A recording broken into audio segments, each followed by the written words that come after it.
लोकसभा चुनाव में मैनपुरी संसदीय सीट पर इस बार का घमासान पूरे प्रदेश में चर्चा का विषय बना है। सपा के टिकट पर पूर्व मुख्यमंत्री अखिलेश यादव की पत्नी और वर्तमान सांसद डिंपल यादव ताल ठोक रही हैं। डिंपल यादव ने मंगलवार को मैनपुरी लोकसभा सीट से नामांकन दाखिल किया। इस दौरान सपा सुप्रीमो अखिलेश यादव, डॉक्टर रामगोपाल यादव और शिवपाल सिंह यादव भी मौजूद रहे। इससे पहले डिंपल यादव पार्टी के संस्थापक मुलायम सिंह यादव की समाधि स्थल पहुंची और उन्हें पुष्पांजलि अर्पित की। नामांकन के लिए मैनपुरी रवाना होने से पहले आवास पर नवरात्र के चलते कन्या भोज भी कराया। डिंपल यादव ने अपने गांव में पत्रक देवी के मंदिर पर पूजा अर्चना की। नामांकन के बाद अखिलेश यादव ने पत्रकारों से बात की। मैनपुरी का चुनाव इस बार रिकॉर्ड मतों से समाजवादी पार्टी जीतने जा रही है। पहले भी चुनाव जब बाई इलेक्शन हुआ तो यहाँ की जनता ने एक एक वोट नेताजी को याद कर करके समाजवादी पार्टी के पक्ष में डाला और उसका परिणाम हुआ कि मैनपुरी की बहुत बड़ी जीत हुई है। इस बार भी जनता रिकॉर्ड मतों से समाजवादी पार्टी को जिताने जा रही है। दूसरे दल जो सामने हैं उनके पास दिखाने और बताने को कोई काम नहीं है। सुनने में आ रहा है कि पूरे देश की होर्डिंगों से जो लोकसभा के उनके प्रत्याशी हैं उनकी तस्वीर हटा दी गई है। जितने भी लोकसभा के प्रत्याशी हैं उनकी बड़ी बड़ी होर्डिंग पर तस्वीर गायब है। जनता जब 10 साल का दिल्ली का आकलन करेगी और 7 साल उत्तर प्रदेश सरकार का आकलन करेगी तो वो सब चेहरे गायब हो जाएंगे। उत्तर प्रदेश से भारतीय जनता पार्टी का और देश की राजनीति से भारतीय जनता पार्टी का सफाया होने जा रहा है। महंगाई चरम सीमा पर इन्होंने पहुंचा दी। महंगाई इसलिए भी है कि कुछ लोगों को ये मुनाफा ज्यादा कमाने दे रहे हैं। मुनाफा कमाने से और जिस तरीके से भ्रष्टाचार हुआ है इलेक्टोरल बॉन्ड में, क्या कोई सोच सकता है कि इलेक्टोरल बॉन्ड के बहाने ईडी, सीबीआई, इनकम टैक्स को आगे कर करके चंदा वसूला गया हो? 1000 करोड़, 600 करोड़, 400 करोड़। ये बीजेपी के लोग बहुत प्रचार कर रहे थे वैक्सीन का। सुनने में आ रहा है वैक्सीन वाले से भी इन्होंने चंदा वसूल लिया। सोचिए आप, तो जहां इलेक्टोरल बॉन्ड से चंदा वसूला है उसकी वजह से भ्रष्टाचार और महंगाई बढ़ी है। मुनाफा जो कमाने को मौका दे रहे हैं उससे महंगाई बढ़ी है। और इधर खबरें आ रही हैं और जो सरकारी आंकड़े बता रहे हैं और जो जगह जगह सर्वे हुए हैं, महत्वपूर्ण संस्थाओं ने जो सर्वे किए हैं, बेरोजगारी चरम सीमा पे पहुंच गई। 80 और 90% पढ़ने लिखने वाला नौजवान बेरोजगार है।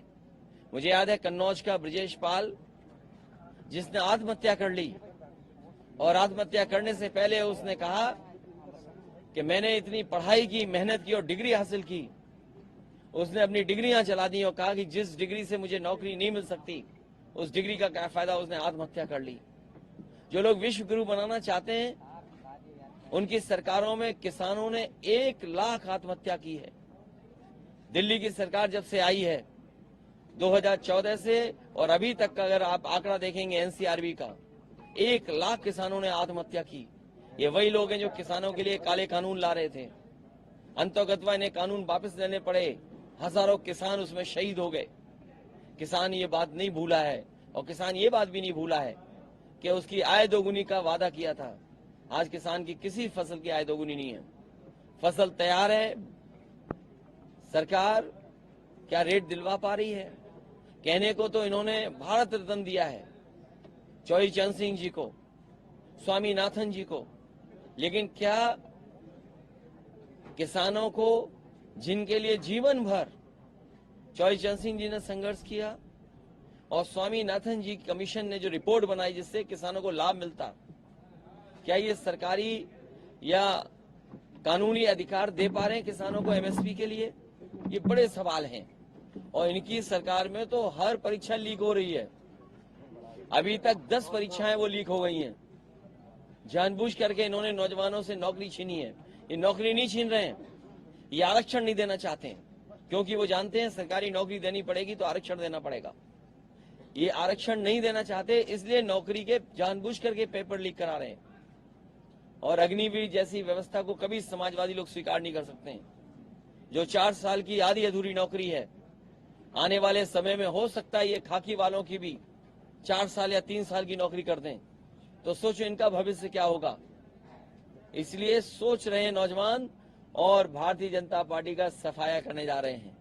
मैंने कई बार फार्मूला बताया, फिर बताता हूं कि 60 लाख बच्चे जो प्रभावित हुए हैं परीक्षा लीक से, उनके केवल माँ बाप को अगर हम जोड़ दें, एक परिवार में अगर 3 सदस्य 3 वोटर हैं, उनका हिसाब किताब अगर हम लगा लें तो 3 गुणा 60 लाख 1 करोड़ 80 लाख, और यही 1 करोड़ 80 लाख अगर हम 80 लोकसभाओं में भाग दे दें तो हर लोकसभा में 2,25,000 वोट केवल पेपर लीक से नौजवानों का भविष्य डुबा करके कम हो गया है। तो ये सरकार कहां बचेगी?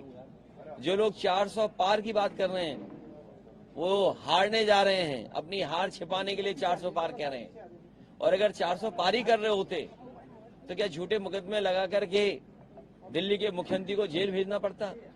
झूठे मुकदमे लगा करके, साजिश करके, षड्यंत्र कर करके झारखंड के मुख्यमंत्री को जेल भेज दिया। जिन्हें 400 पार का सपना दिखाई दे रहा है, क्या उन्हें जेल भेजना पड़ता? इनकम टैक्स, ईडी, सीबीआई को आगे करना पड़ता? प्रशासन को आगे करना पड़ता? जनता इस बार इंतजार कर रही है इनका।